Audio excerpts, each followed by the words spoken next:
Turkey's Minister of National Defense says it is time to put an end to the occupation of Nagorno-Karabakh and other Azerbaijani territories within international law. Israeli expert condemns the Armenian crimes against Azerbaijan, terming the Khojaly tragedy as a crime against humanity. The project on running the Azerspace satellite has proven commercially viable.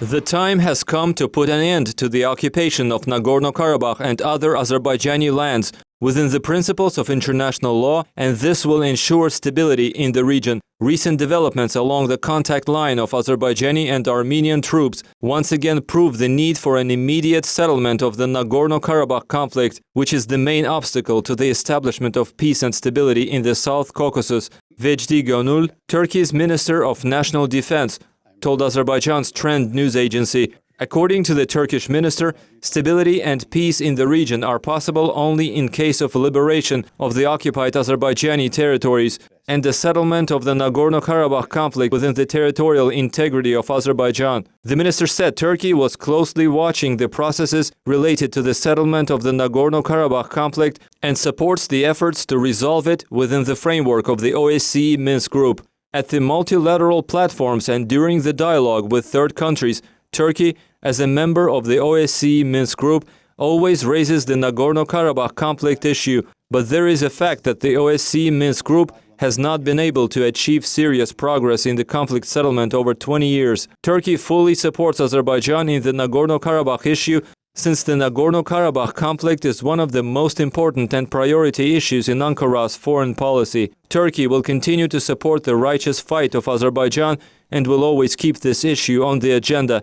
Vejdi Gönül said that alongside developing political and economic relations, Ankara pays special attention to developing the relations in the defense industry sector within the historic and fraternal relations with Azerbaijan. Turkey attaches great importance to the development of not only its defense industry, but also that of Azerbaijan, and takes into account Azerbaijan's demands in this sphere. In this regard, in order to ensure the state needs, Turkey stands for cooperation between the armed forces of the two countries. Azerbaijan is the most important strategic partner for Turkey in the region, and there are close relations between Azerbaijan and Turkey, which produces military defense systems. I believe that both sides should make an even greater contribution to the development and strengthening of the defense industry sphere, the minister said. Concerning the Turkish efforts on combating Islamic State and PKK, the minister said his country was taking the necessary measures to eliminate the danger posed by ISIL. Turkey cooperates with the countries united by a common goal. The country also supports the coalition forces by contributing to the fight against ISIL, he said. Well-known Israeli expert on international relations, the head of the Israeli non-governmental organization International Projects for Society, Aryeh Gut, has described Azerbaijan as a true model of multiculturalism, tolerance, intercivilizational and interfaith dialogue. The Israeli expert gave the participants a detailed information about the bloody events of March 1918 and the atrocities against Azerbaijanis committed in Baku, Shamakhı, Guba, Karabakh, Zangezur, Nakhchivan and Lankaran. The expert also focused on real causes of the Armenian-Azerbaijani conflict and the massacre committed by Armenians in Khojaly in February 1992. The crimes committed by Armenians are embedded in the minds of the Azerbaijani people. Thousands of Azerbaijani civilians were killed for the only reason of being Azerbaijanis. The Armenians destroyed residential homes and burned people alive, destroyed national architectural sites, schools, hospitals, mosques, and monuments. A large part of Baku turned into ruins. This can be called real genocide, since mass killings were committed not just by some thugs, but by the communist leadership of Azerbaijan, led by Stepan Shaumyan, Gut said.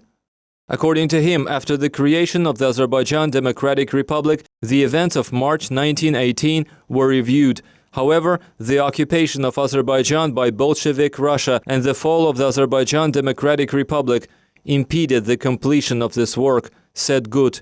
The Israeli expert further focused on the reasons of the Nagorno-Karabakh conflict. In 1988, the Armenians began to demonstrate animosity towards Azerbaijan.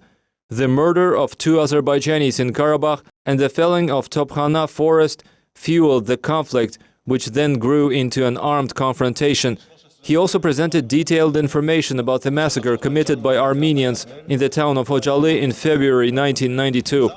This tragedy is a crime against humanity.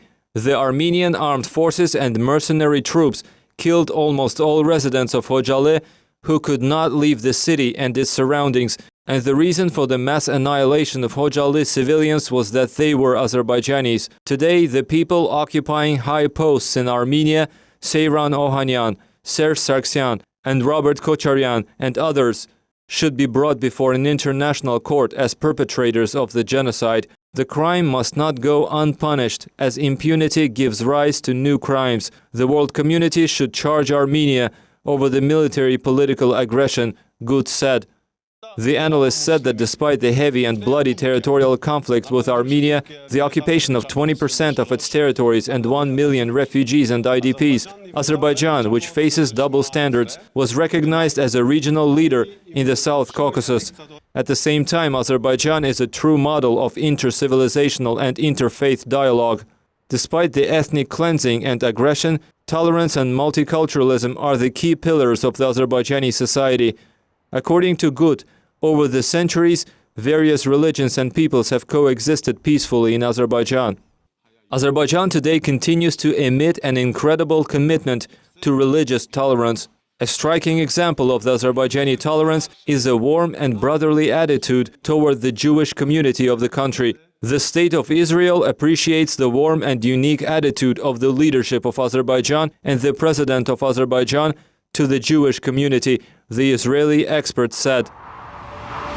The VoiceOfKarabakh.com web portal about the history of the Armenian-Azerbaijani Nagorno-Karabakh conflict, relevant facts and dates has been presented in Baku. The web portal, which is available in Azerbaijani, Russian and English, contains materials on the Armenian crimes committed in the Khojavand region during the Karabakh War, the genocide of Azerbaijanis perpetrated in the Garadaghly village, maps and other materials. Addressing the presentation, director of the Center of Caucasus History, historian Rizvan Husseinov, spoke about the objectives of the new website. Before the portal appeared, various materials had been collected for several years, Husseinov said in an interview with CBC. It all began with our trip to the frontline area, where we were able to familiarize ourselves with the situation as well as with the historical monuments that are located on the troops' line of contact. But first and foremost, the positions where firing occurs. We discovered a burial with graves which, according to experts, date back more than 1,500 years. We managed to communicate with refugees and those affected by genocide, as well as servicemen. As a result of the work done, extensive data has been collected, and then an idea emerged to create a web portal. Husseinov says that unexpectedly they received great support from the Council of State Support for NGOs under the President of Azerbaijan. With the financial assistance of the Council, a database regarding the genocide in Garadaghly and overall the developments in that region was compiled. It contains historical facts and notes as well as testimonies of the survivors. The advantage of the new portal is that it contains little sections which include both brief and detailed information about various aspects of the history of the Karabakh conflict. This provides extra convenience in spreading information on social networks and websites. Husseinov is confident that VoiceOfKarabakh.com will soon become one of the most substantial web resources on the Armenian-Azerbaijani conflict and the history and culture of Karabakh.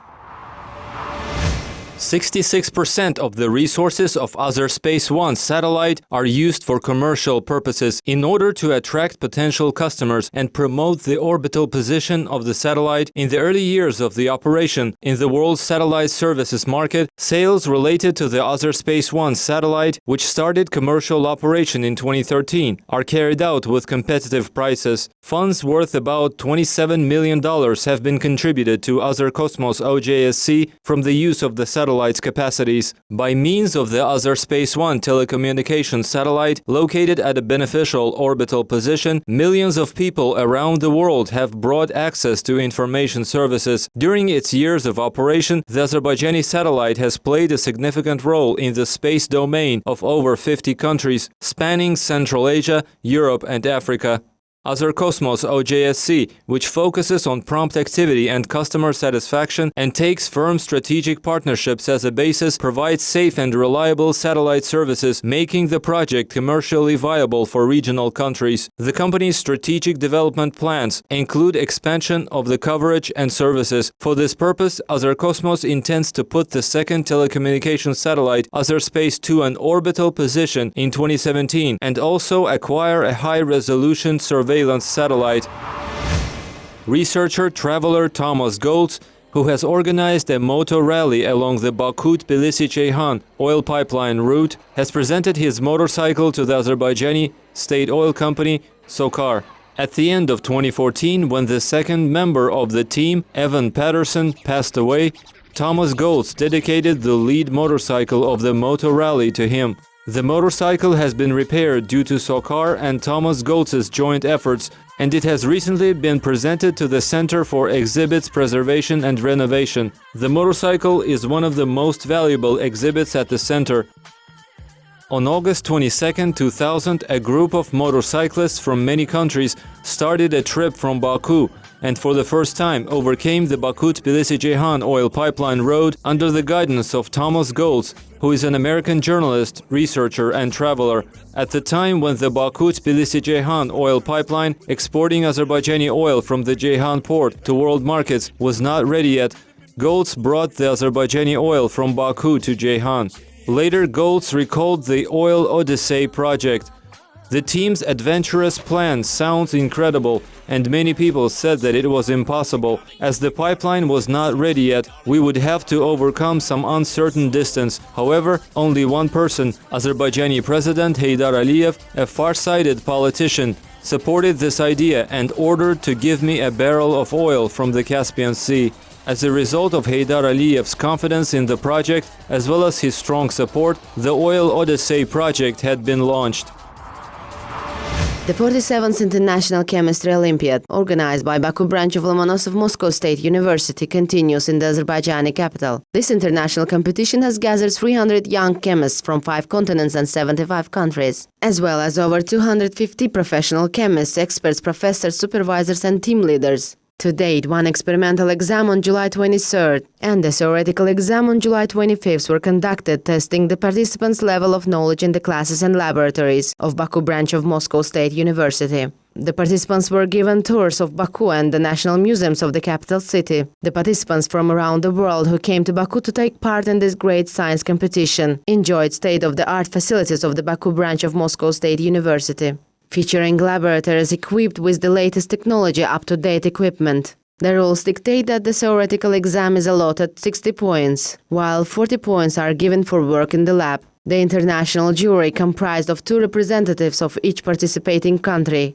discuss and evaluate the answers of the participants. The results will be announced at the closing ceremony of the Olympiad on July 28th. The teaching staff at the university, under the president of the 48th Chemistry Olympiad and rector of Baku branch of Moscow State University, Nargis Pashaeva, are strictly monitoring and supervising this great and important event. The university has recently strengthened its scientific and educational base and has been provided with the advanced chemical laboratories possessing the latest equipment. Currently, the chemistry faculty at the university is recognized as one of the leading in the country. The decision to hold the 47th International Chemistry Olympiad in Azerbaijan was made in 2012 in Washington. Azerbaijan is the second country in the CIS after Russia to host the International Chemistry Olympiad. The 47th Chemistry Olympiad is held with support from the Azerbaijani Education Ministry, Ministry of Youth and Sports, the State Oil Company of Azerbaijan, and the Heydar Aliyev Center.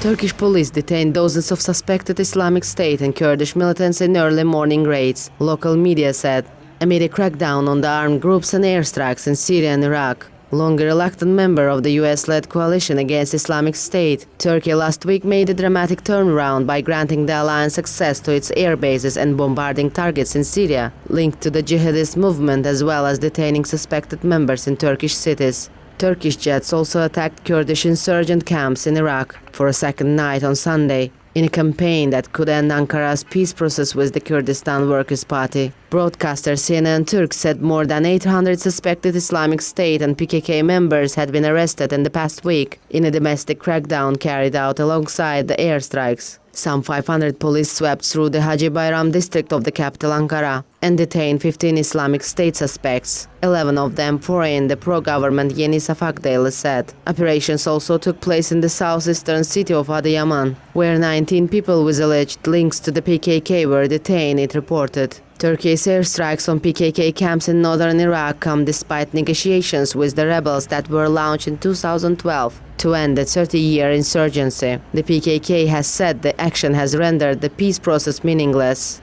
The Syrian Kurdish YPG, which has links to the PKK but which has coordinated with the United States in the fight against Islamic State in northern Syria, meanwhile said on Monday the Turkish army had shelled its positions on the outskirts of the Islamic State-held town of Jarablus.